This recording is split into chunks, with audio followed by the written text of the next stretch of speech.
ദേശീയപാത സർവീസ് റോഡിൽ കാനയ്ക്ക് മുകളിൽ സ്ഥാപിച്ച സ്ലാബ് 2 കഷ്ണമായി തകർന്നു വീണു. നിരവധി തവണ ദേശീയപാത അധികൃതരോട് പറഞ്ഞിട്ടും തകരാർ പരിഹരിക്കുവാൻ തയ്യാറായില്ലെന്ന് പരാതി.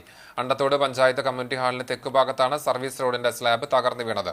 നിരവധി ചെറുതും വലുതും ഭാരം കയറ്റിയതുമായ വാഹനങ്ങൾ ഇപ്പോൾ സർവീസ് റൂട്ടിലൂടെയാണ് കടന്നുപോകുന്നത്. മാത്രമല്ല, കാൽനട യാത്രികരും സ്ലാബിന് മുകളിലൂടെയാണ് യാത്ര ചെയ്യുന്നത്. കാന ഉൾപ്പെടെയാണ് സർവീസ് റോഡായി കണക്കാക്കുന്നത്. സ്ലാബ് അതനുസരിച്ച് ബലത്തിലാണ് നിർമ്മിച്ചത് എന്നായിരുന്നു ദേശീയപാത അധികൃതരുടെ വാദം. നിലവിൽ പല ഭാഗത്തും സ്ലാബുകൾ പൊട്ടുന്ന സ്ഥിതിയുണ്ട്. സ്ട്രീറ്റ് ലൈറ്റുകൾ പോലും സർവീസ് റോഡുകളിൽ പ്രകാശിക്കുന്നില്ല. അപകടം മനസ്സിലാക്കുവാനായി നാട്ടുകാർ ഡ്രമ്മുകൾ സ്ഥാപിച്ചും നാട വലിച്ചുകെട്ടിയും താൽക്കാലിക സൂചന നൽകിയിരിക്കുകയാണ്. എത്രയും പെട്ടെന്ന് തകർന്ന സ്ലാബ് മാറ്റി പുതിയത് സ്ഥാപിച്ച് അപകടം ഒഴിവാക്കണമെന്നാണ് നാട്ടുകാരുടെ അഭ്യർത്ഥന.